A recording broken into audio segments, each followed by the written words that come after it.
नमस्कार साथियों। आज हम लोग यहाँ पे बात करेंगे केवीएस पीजीटी इकोनॉमिक्स को लेके। तो जो पहली चर्चा मैं आप सभी से यहाँ पे करूंगा वो ये करूंगा कि जो केवीएस पीजीटी के फॉर्म, जैसा कि आप सभी को मैंने बताया था कि 5 दिसंबर से भरे जाएंगे। 5 दिसंबर से ये फॉर्म फिल शुरू हो जाएंगे, यानी 5 दिसंबर से लेके 21 दिसंबर तक आप इसके फॉर्म को फिल कर पाएंगे। तो यहाँ पे मैं आपसे बात करूंगा कि इस फॉर्म को कौन कौन भर पाएंगे, एग्जाम का पैटर्न क्या रहेगा और अर्थशास्त्र का पाठ्यक्रम क्या रहेगा। इन्हीं सारे मुद्दों पे आज मैं आपसे यहाँ पे चर्चा करूंगा। दूसरी चीज मैं आपसे ये भी चर्चा करूंगा कि क्या केवीएस पीजीटी इकोनॉमिक्स का मेरे के द्वारा कोई बैच चलाया जाएगा। अगर चलाया जाएगा तो उसमें आप कैसे एडमिशन ले पाएंगे। पूरे वीडियो को लास्ट तक देखिएगा, तो केवीएस पीजीटी को लेके जो भी आपके मन में डाउट होंगे वो सारे डाउट आपके क्लियर हो जाएंगे। चलिए इस वीडियो को आगे बढ़ाते हुए, और सबसे पहले अगर मैं आपसे चर्चा करूंगा कि ये फॉर्म कौन भर सकता है, तो इस फॉर्म की जो एलिजिबिलिटी है कि अगर आप अपने सब्जेक्ट में पोस्ट ग्रेजुएट हैं, यानी कि आपने मास्टर्स किया हुआ है, यानी अगर एमए इकोनॉमिक्स आपने किया हुआ है और साथ में आपके पास बीएड है, तो आप इस फॉर्म को अप्लाई कर पाएंगे। यहाँ पे सीटेट जैसी कोई भी चीज आपको नहीं चाहिए होती है अगर आप अप्लाई कर रहे हैं पीजीटी के लिए। पोस्ट ग्रेजुएट टीचर के लिए सीटेट आपको नहीं चाहिए होता है। तो ये एक बहुत बड़ा भ्रम रहता है कि क्या केवीएस पीजीटी में सीटेट चाहिए होता है क्या। तो इस भ्रम को अपने दूर कीजिए। केवीएस पीजीटी में आपको सीटेट नहीं चाहिए होता है। आप अपने सब्जेक्ट में पोस्ट ग्रेजुएट रहें, यानी अगर आप इकोनॉमिक्स की बात करेंगे तो इकोनॉमिक्स में आप मास्टर किए रहें, ठीक है। इसी के साथ साथ आपके पास बीएड की डिग्री होनी चाहिए। अगर ये दोनों चीजें हैं तो आप केवीएस पीजीटी में अप्लाई कर पाएंगे। तो ये तो आपका पहला डाउट रहता है, उस पर मैंने चर्चा किया, ठीक है। पहली बात ये थी कि फॉर्म कौन भर सकता है, तो ऐसे सभी लोग जो कि अपने सब्जेक्ट में पोस्ट ग्रेजुएट हैं और साथ में उन्होंने बीएड कर रखा है, तो वो केवीएस पीजीटी में अप्लाई कर पाएंगे। अब बात करूंगा कि परीक्षा पैटर्न क्या रहेगा और अर्थशास्त्र का पाठ्यक्रम क्या रहेगा। इसके लिए मैं आपको डायरेक्ट केवीएस के द्वारा दी गई उस नोटिफिकेशन को दिखाऊंगा जिसमें डायरेक्टली एग्जाम पैटर्न के बारे में बताया गया है और सिलेबस के बारे में बताया गया है कि अगर आप मान लीजिए केवीएस पीजीटी के लिए अप्लाई करते हैं तो आपको क्या क्या चीजें पढ़नी होंगी। और इसके बाद मैं एक और वीडियो लेके आऊंगा इसी चैनल पे जिसमें आपको बताऊंगा कि आप केवीएस पीजीटी की तैयारी कैसे कर सकते हैं, सेल्फ स्टडी से या किसी कोचिंग के माध्यम से। फिलहाल आज हम लोग यहाँ पे अब क्या देखेंगे कि इसका एग्जाम पैटर्न क्या रहेगा और इकोनॉमिक्स का सिलेबस क्या है। तो उसके लिए चलिए मैं आपको लेके चलता हूँ कहाँ पे, केवीएस के द्वारा दी गई उस नोटिफिकेशन में जिसमें केवीएस ने ये बताया हुआ है कि आपको किस पैटर्न के आधार पे इस एग्जाम को पास करना है।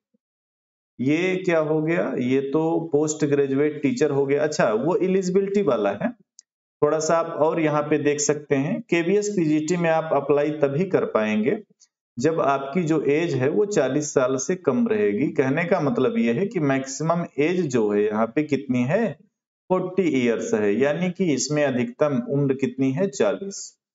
क्वालिफिकेशन जैसा कि मैंने आपसे बताया, आपकी मास्टर डिग्री होनी चाहिए किसी भी यूनिवर्सिटी से, एटलीस्ट 50% मार्क्स, 50% अंकों के साथ आपका पोस्ट ग्रेजुएशन होना चाहिए और साथ में आपके पास क्या होनी चाहिए, साथ में आपके पास बीएड होना चाहिए, ठीक है। यहाँ पे आप देख सकते हैं आपके पास बीएड होना चाहिए, क्लियर है।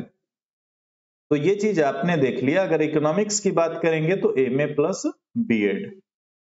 दूसरी चीज, आपको अपने सब्जेक्ट में हिंदी और इंग्लिश में पढ़ाने का तरीका पता होना चाहिए, यानी आप हिंदी में भी और इंग्लिश में भी पढ़ा पाए। और अगर आपके पास जो है थोड़ा सा कंप्यूटर एप्लीकेशन यानी कंप्यूटर का नॉलेज है, ये और बेहतर बात हो जाएगी। तो ये सिंपल सा क्या है, एलिजिबिलिटी क्राइटेरिया है केवीएस पीजीटी में अप्लाई करने के लिए। ये इकोनॉमिक्स के लिए मैंने आपसे यहाँ पे चर्चा किया। इकोनॉमिक्स के अंतर्गत देखिए, अगर आपने सिंपल एमए इकोनॉमिक्स कर रखा है तो भी आप अप्लाई कर पाएंगे। आपने अप्लाइड इकोनॉमिक्स में पोस्ट ग्रेजुएशन या अपना मास्टर्स कर रखा है तो भी आप अप्लाई कर पाएंगे। आपने बिजनेस इकोनॉमिक्स में अपना मास्टर कर रखा है तो भी आप अप्लाई कर पाएंगे। अब बात करेंगे एग्जाम पैटर्न और सिलेबस के बारे में। तो एग्जाम पैटर्न में आपको यहाँ पे जो चर्चा करूंगा वो करूंगा पोस्ट ग्रेजुएट टीचर यानी कि पीजीटी की मैं आपसे यहाँ पे चर्चा करने वाला हूँ कि पीजीटी में आपका एग्जाम पैटर्न क्या रहेगा। मैं आपसे कौन सी चर्चा करने वाला हूँ? पीजीटी की यानी कि पोस्ट ग्रेजुएट टीचर। अब आप ध्यान से यहाँ पे देखिए, आपके इस एग्जाम में टोटल 180 क्वेश्चन पूछे जाएंगे। 180 एमसीक्यू टाइप के क्वेश्चन आपसे पूछे जाएंगे। सभी क्वेश्चन कितने मार्क्स के रहेंगे? सभी क्वेश्चन 1 नंबर यानी कि 1 मार्क्स के रहेंगे। क्लियर है? 1 नंबर का प्रत्येक क्वेश्चन जो है वो रहेगा, यानी कि 180 नंबर का आपका ये एग्जाम होगा केवीएस पीजीटी का। KVS PGT. अब यहां तक तो हो गया। अब सवाल ये उठता है कि इस 180 में क्या क्या आपसे पूछेगा। ठीक है, इस 180 में आपसे क्या क्या पूछेगा इसको भी जानना आपको बहुत ही जरूरी है। अच्छा, ये फिर से डिस्प्ले कैप्चर वाली समस्या हो गई थी इसमें। 1 मिनट, तो जो भी मैंने आपसे बातें बोला हुआ है एक बार फिर से देख लीजिए। यहाँ पे आप डिस्प्ले में देख लीजिए। आपका मास्टर होना चाहिए 50% के साथ। ठीक है, आप अगर इकोनॉमिक्स से हैं तो अप्लाइड इकोनॉमिक्स, बिजनेस इकोनॉमिक्स या सिंपल इकोनॉमिक्स में आपका मास्टर हो, और साथ में आपने अपने पीजी के साथ यानी मास्टर्स के साथ आपने बीएड कर रखा हो। हिंदी और इंग्लिश में आप अपने सब्जेक्ट को पढ़ाने की क्षमता रखते हो, और कंप्यूटर का आपको बेसिक नॉलेज होना चाहिए। क्लियर है? अभी फिर से आ जाइए, अब चीजें डिस्प्ले पे आपको दिखाई पड़ रही हैं। तो पोस्ट ग्रेजुएट टीचर के लिए आपके एग्जाम में 180 सवाल पूछे जाएंगे। 1 नंबर का एक सवाल होगा, यानी कि 180 नंबर की आपकी परीक्षा जो है वो होगी। यहाँ पे किसी भी प्रकार की निगेटिव मार्किंग जो है नहीं रखी गई है। क्लियर है? अब आपको ये देखना है कि इस 180 में आपसे क्या क्या पूछा जाएगा। चलिए उसको भी समझ लेते हैं। सबसे पहले यहाँ पे 20 क्वेश्चन 20 मार्क्स के आपके रहेंगे। एक तो जनरल इंग्लिश का, general English plus general Hindi. Clear है? ये दोनों 10 प्लस 10 20 क्वेश्चन रहेंगे 20 नंबर के। ठीक है, उसके बाद जो बात करूंगा मैं वो है 20 मार्क्स यानी 20 क्वेश्चन आपके रहेंगे। इसमें आपका करंट अफेयर्स और जनरल नॉलेज का 10 क्वेश्चन है, रीजनिंग एबिलिटी का 5 क्वेश्चन और कंप्यूटर लिटरेसी का 5 क्वेश्चन। यानी आपको सामान्य ज्ञान और समसामयिक मुद्दों से संबंधित 10 सवाल आएंगे एग्जाम में आपके। 5 सवाल आपके कंप्यूटर से आएंगे और 5 सवाल आपके रीजनिंग से। तो आपके ये 20 क्वेश्चन हो जाते हैं। क्लियर है? 20 आपके हिंदी और इंग्लिश के हुए थे, और इधर 20 आपके कौन कौन से हो गए? एक तो रीजनिंग के हो गए, ठीक है ना, रीजनिंग के हो गए, कंप्यूटर के हो गए और जीके जीएस के हो गए। अब आगे देखेंगे, ये जो 40 क्वेश्चंस है, 40 क्वेश्चन, ये असल में आपका रिलेटेड है किससे? पेडागोजी से। यहाँ पे आप देख रहे होंगे 15 क्वेश्चन आपका आएगा अंडरस्टैंडिंग द लर्नर। क्लियर है? उसके बाद अंडरस्टैंडिंग टीचिंग लर्निंग, उसके बाद creating conductive learning environment, school organisation and leadership, perspective in education. आपने अगर जो बीएड किया होगा अच्छे से, तो ये सारी चीजें आपने अपने बीएड में पढ़ा होगा। तो ये 40 क्वेश्चन आपके देखे जाएं तो कहीं ना कहीं उसी बीएड से रिलेटेड हैं। ये आपके रिलेटेड हैं चाइल्ड पेडागोजी से रिलेटेड हैं, सीडीपी से रिलेटेड है, मतलब वही सब मिला जुला के ये पूरे हैं 40 क्वेश्चन। तो अभी आपने देखा ये कितने बन गए? टोटल 80 क्वेश्चन आपके बन गए। ठीक, 80 क्वेश्चन आपके ये हो गए। अब जो है अगला जो है इसमें बाकी का 100 क्वेश्चन वो आपसे कहां से पूछेगा? तो बाकी का जो 100 क्वेश्चन है वो आपका पूछेगा सब्जेक्ट से। यानी अगर आप पीजीटी इकोनॉमिक्स के लिए अप्लाई कर रहे हैं तो बाकी का 100 क्वेश्चन आपसे पूछेगा इकोनॉमिक्स से। यानी आप यहाँ पे देख सकते हैं, आप यहाँ पे क्या देख सकते हैं कि आपने अगर अपने सब्जेक्ट में अपनी पकड़ मजबूत कर ली तो आपके सिलेक्शन की पॉसिबिलिटी सबसे ज्यादा होगी, क्योंकि आपके सब्जेक्ट से 100 सवाल पूछे जा रहे हैं, 100 क्वेश्चन पूछे जा रहे हैं। उसके बाद आपका एक 60 नंबर का इंटरव्यू टाइप का होगा। उसमें आपको एक तो डेमो टीचिंग देना होगा जो 30 मार्क्स का होगा, और एक इंटरव्यू देना होगा, ये भी 30 मार्क्स का। यानी आप कैसे पढ़ाएंगे ये 30 नंबर का होगा, आपको वहां पे डेमो के रूप में दिखाना होगा, और आपका जो इंटरव्यू होगा ये भी 30 अंकों का होगा। तो 60 नंबर आपका ये बन जाता है। टोटल आपने देखा कि 180 का आपका रिटन एग्जाम था और 60 नंबर का आपका interview. The weightage of written test and professional competency ये कितने का आपका पूरा हो जाएगा? देखो, डेमो टीचिंग जो है और इंटरव्यू जो है, ठीक है, यहाँ पे क्या है 70-30। ओके, अब ध्यान से सुने, जो आपकी मेरिट लिस्ट बनेगी, ठीक है, मेरिट लिस्ट बनेगी वो रिटेन टेस्ट से बनेगी, और ये जो आपका टेस्ट होगा पीसीटी, ठीक है, तो पीसीटी से बनेगी।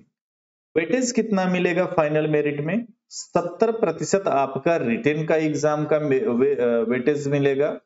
70% आपका जो रिटेन एग्जाम होगा, 70% आपका जो रिटेन एग्जाम होगा इसका मिलेगा वेटेज, और 30% आपका किसका वेटेज लिया जाएगा? जो आपका ये पीसीटी होगा, यानी जिसमें आपको इंटरव्यू देना होगा और आपको डेमो टीचिंग करनी होगी। तो यहाँ पे भी आपने क्या देखा, अगर आपने रिटेन में अच्छे मार्क्स ले लिए तो भी आपके सिलेक्शन की पॉसिबिलिटी जो है वो बढ़ जाएगी। आगे मैं आपसे बात करूंगा सिलेबस के बारे में। तो ये देखिए सिलेबस है जो आपका क्या है कि 20 मार्क्स का आपका आना है। इसमें जनरल हिंदी का आपने देखा 10 क्वेश्चन, इसमें आपका एक रीडिंग कॉम्प्रिहेंशन रहेगा, वर्ड पावर रहेगा, ग्रामर रहेगा, इसके यूज रहेंगे। इसी प्रकार से हिंदी में भी वही सारी चीजें आपको करनी होंगी। रीजनिंग और जीके इन सब का कुछ सिलेबस नहीं होता है, और ये जो बीएड वाली चीजें थी, यानी जो आपकी पेडागोजी होती है, सीडीपी होती है, इसका सिलेबस बहुत ही ज्यादा है। तो यहाँ पे कैसे इतनी मैं चर्चा करूंगा। मैं आपसे सिलेबस जो चर्चा करने वाला हूँ यहाँ पे, वो करूंगा मैं आपसे इकोनॉमिक्स के सिलेबस की चर्चा, कि इकोनॉमिक्स में आपको क्या क्या पढ़ना होता है, किस प्रकार से ये सिलेबस जो है वो यूजीसी नेट के सिलेबस से अलग होता है, या अगर आप किसी अदर स्टेट के पीजीटी की तैयारी कर रहे हैं तो क्या उसके साथ आप केवीएस को भी लेके चल सकते हैं, क्या उसकी भी आप तैयारी कर सकते हैं। इस मुद्दे पर मैं आपसे बात करूंगा जैसे ही मुझे इकोनॉमिक्स वाला सिलेबस दिख जाएगा। कहाँ खोया हुआ है, इसको अभी ढूंढ निकालते हैं।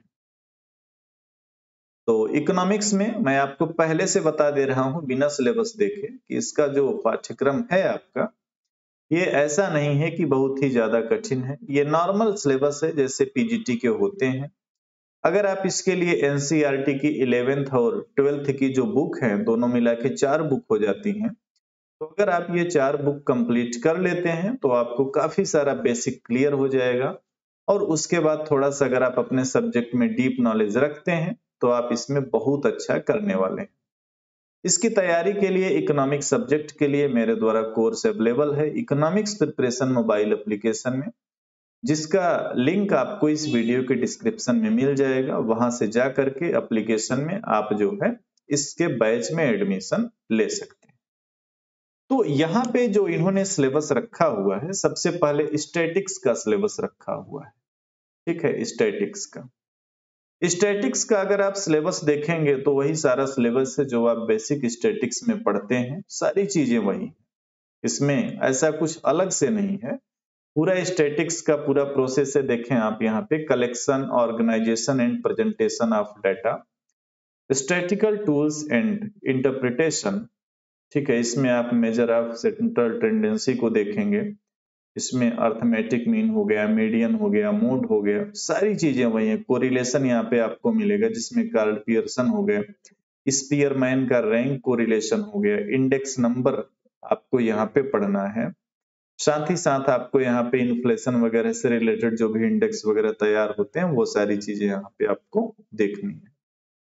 अब उसके बाद जो कोर इकोनॉमिक्स में फिर आप आएंगे तो इंट्रोडक्शन टू माइक्रो इकोनॉमिक्स है, अब इसमें माइक्रो इकोनॉमिक्स से मतलब क्या होता है, माइक्रो इकोनॉमिक्स से क्या मतलब है, पॉजिटिव और नॉर्मेटिव इकोनॉमिक्स क्या होता है, ठीक है, एक अर्थव्यवस्था क्या होती है, किसी भी अर्थव्यवस्था की जो मुख्य समस्या होती है वो क्या होती है, साथ ही साथ क्या उत्पादन किया जाए, कैसे किया जाए, कितना किया जाए, इन पे बात होगी।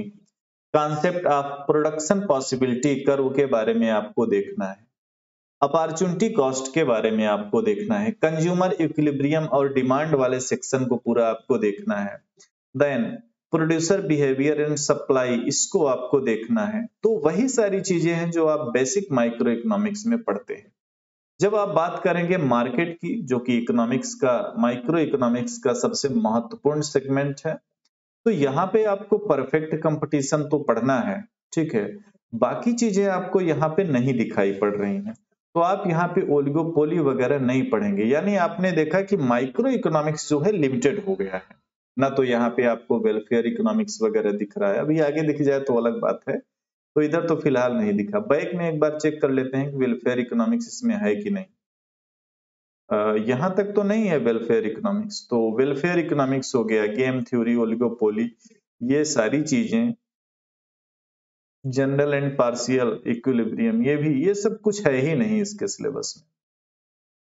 उसके बाद मैक्रो इकोनॉमिक्स की जो बात करेंगे तो इसमें नेशनल इनकम से शुरुआत होती है, उसके बाद consumption goods, capital goods, final goods, ये सारी चीजें हो गई। फिर नेशनल इनकम का फ्लो देखना है, 2 सेक्टर मॉडल, 3 सेक्टर मॉडल, ये सारी चीजें। उसके बाद जीएनपी, एनडीपी, जीडीपी, जितनी भी इस तरीके की माप होती हैं, ये सब आपको पता होनी चाहिए। उसके बाद जो आगे बढ़ेंगे इसमें मनी और बैंकिंग आ जाता है, तो मनी एंड बैंकिंग में आप सप्लाई ऑफ मनी को देखेंगे, currency held by the public and demand deposit held by commercial banks को देखेंगे। मतलब एक बेसिक ये है कि जो मनी एंड बैंकिंग होती है, वही सारी चीजें आपको यहाँ पे देखनी है, बहुत ज्यादा थ्योरी इसमें आपको नहीं देखनी है, एक तरीके से आप कह सकते हैं कि पॉलिसी ओरिएंटेड है। उसके बाद determination of income in employment, अब ये जो है ये कहाँ की कहानी है, ये कहानी है क्लासिकल से, आप इसमें देखना शुरू करेंगे, एग्रीगेट डिमांड को देखेंगे, इसके कंपोनेंट्स को देखेंगे, और वही सारी चीजें कुल मिला के माइक्रो इकोनॉमिक्स फिर से आपको यहाँ पे देखने को मिलेगा। अगला जो देखेंगे government budget and the economy, ठीक, यानी कि ये आप कह सकते हैं पब्लिक फाइनेंस। तो यहाँ पे सरकार बजट जो बनाती है उसके बारे में आपको देखना है, ठीक है, कैसे प्राप्तियां हैं, कैसे व्यय हैं, बैलेंस बजट क्या होता है, सरप्लस बजट क्या होता है, डेफिसिट बजट क्या होता है, सरकार कैसे इनका मापन करेगी, डेफिसिट वगैरह जो भी होते हैं ना, जैसे प्राइमरी डेफिसिट हो गए, effective revenue deficit, fiscal deficit, वो सारी चीजें। उसके बाद अगला जो इसमें आपको पढ़ना है वो पढ़ना है बैलेंस ऑफ पेमेंट, और इसको काफी महत्व दिया गया है, इसको बहुत ही डिटेल में आपको पढ़ना है। उसके बाद आपको यहाँ पे फॉरेन एक्सचेंज रेट के बारे में पढ़ना है, यही सारी चीजें इसमें आपको पढ़नी है। आगे जो बढ़ेंगे तो इसमें आपको पढ़ना है डेवलपमेंट एक्सपीरियंस 1947 से के 1990 तक, और रिफॉर्म्स देखने हैं इकोनॉमिक्स के 1991 के। तो ये सारी चीजें पढ़नी है आपको, क्लियर है। आगे जो बढ़ेंगे इसके सिलेबस में, तो करंट चैलेंज क्या है जो कि भारतीय अर्थव्यवस्था के समक्ष है, यानी कि current challenges facing Indian economy, तो इसको आपको पढ़ना है, क्लियर है। उसके बाद आगे बढ़ेंगे डेवलपमेंट एक्सपीरियंस ऑफ इंडिया। अब इसमें भी आपको थोड़ा सा चीजों को देखना है, स्पेशली कंपेयर करना है भारत के पड़ोसी देश जैसे कि पाकिस्तान हो गया, चाइना हो गया, वहां से कंपेयर करेंगे, एचडीआई वगैरह को देखेंगे, जो भी ग्रोथ के पैटर्न है उनको देखेंगे, पॉपुलेशन को देखेंगे, इस तरीके की चीजें यहाँ पे आपको पढ़नी होती हैं, ठीक है। तो इस प्रकार से इकोनॉमिक्स का जो सिलेबस है आपका वो कंप्लीट हो जाता है। अब अगर मैं आपसे बात करूं कि ये सिलेबस आप पढ़ेंगे कैसे, अगर मैं आपसे बात करूं बुक्स की, तो एक चीज तो ये समझिए कि इसके लिए आपको एनसीईआरटी एक बार पढ़ लेनी चाहिए, एनसीईआरटी इकोनॉमिक्स की, इकोनॉमिक्स, ठीक, और इकोनॉमिक्स में कौन सी, 11th और 12th की, 11th प्लस 12th, दोनों में दो दो बुक हैं, तो दो बुक यहाँ पे, दो बुक यहाँ पे, यानी टोटल 4 बुक आपकी एनसीईआरटी की होती हैं, पतली पतली होती हैं, बहुत मोटी नहीं होती हैं, तो इनको आपको पढ़ना चाहिए। उसके बाद जो आपकी बेसिक बुक है, बेसिक बुक जैसे आपको माइक्रो इकोनॉमिक्स की बेसिक बुक पढ़नी है, क्लियर है, माइक्रो इकोनॉमिक्स आपको बेसिक बुक पढ़नी है, स्टैट की आपको बेसिक बुक पढ़नी है, माइक्रो की आप अगर कोई एक बेसिक बुक पढ़ेंगे तो वहां से आपका मॉनेटरी भी कवर हो जाएगा, पब्लिक फाइनेंस की आप एक बेसिक बुक पढ़ेंगे, इकोनॉमी की आप एक बेसिक बुक पढ़ेंगे। इतने में आपकी मैक्सिमम चीजें जो है वो कवर हो जाती हैं, ठीक है, और कुछ छूट तो नहीं रहा। ग्रोथ पैटर्न वगैरह, अगर आप इंडियन इकोनॉमी में हिंदी मीडियम के स्टूडेंट हैं और एस एन लाल सर की जो बुक है, डॉक्टर एस एन लाल सर, ये प्रोफेसर इलाहाबाद यूनिवर्सिटी के, तो अगर इनकी इंडियन इकोनॉमी की बुक पढ़ते हैं तो इसमें पब्लिक फाइनेंस का जो आपका सिलेबस दे रखा है वो भी कवर हो जाएगा काफी हद तक, मॉनेटरी इकोनॉमिक्स कवर हो जाएगा, बहुत सारी चीजें आपकी केवल इसी एक बुक से कवर हो जाती हैं। तो ये एक तरीका है आपको किताबों के माध्यम से पढ़ने का, ठीक है। इसके अलावा देखिए, इसके अलावा क्या है कि आपके पास क्वेश्चन की अच्छी खासी क्या होनी चाहिए, क्वेश्चन की प्रैक्टिस, क्वेश्चन प्रैक्टिस यहाँ पे ये भी बहुत जरूरी हो जाएगा, तभी आप इकोनॉमिक्स में अच्छा कर पाएंगे। तो इन सब चीजों को पढ़ने के साथ क्वेश्चन की प्रैक्टिस भी बहुत जरूरी है, ठीक है ना। और जो इसका पार्ट वन है जिसमें आपको 80 क्वेश्चन मिलेंगे, तो उस पार्ट वन के लिए मार्केट में कुछ बुक आपको मिल जाएंगी, जैसे आर गुप्ता पब्लिकेशन की बुक मिल सकती है, और भी बहुत अच्छे अच्छे पब्लिकेशन की बुक मिल जाएंगे, कुछ कोचिंग क्लासेज मिल जाएंगे, आप इसके लिए भी कोई कोचिंग क्लास ले लीजिए, आजकल तो ऑनलाइन कोचिंग बहुत सारे हैं, उसमें देख लीजिए जो अच्छी कोचिंग हो, जिनका पढ़ाई आपको समझ में आ रहा हो। तो ये जो 80 क्वेश्चन है इसका भी आप प्रबंध कर लीजिए। इकोनॉमिक्स का मैंने आपको बता दिया, इकोनॉमिक्स पीजीटी में एडमिशन ओपन है, आप चाहें तो ले सकते हैं, और इस वीडियो के डिस्क्रिप्शन में एप्लीकेशन का लिंक है, वहां पे आप जाएंगे, इंस्टॉल करेंगे, फिर आपको जो है ऑप्शन मिल जाता है एडमिशन लेने का।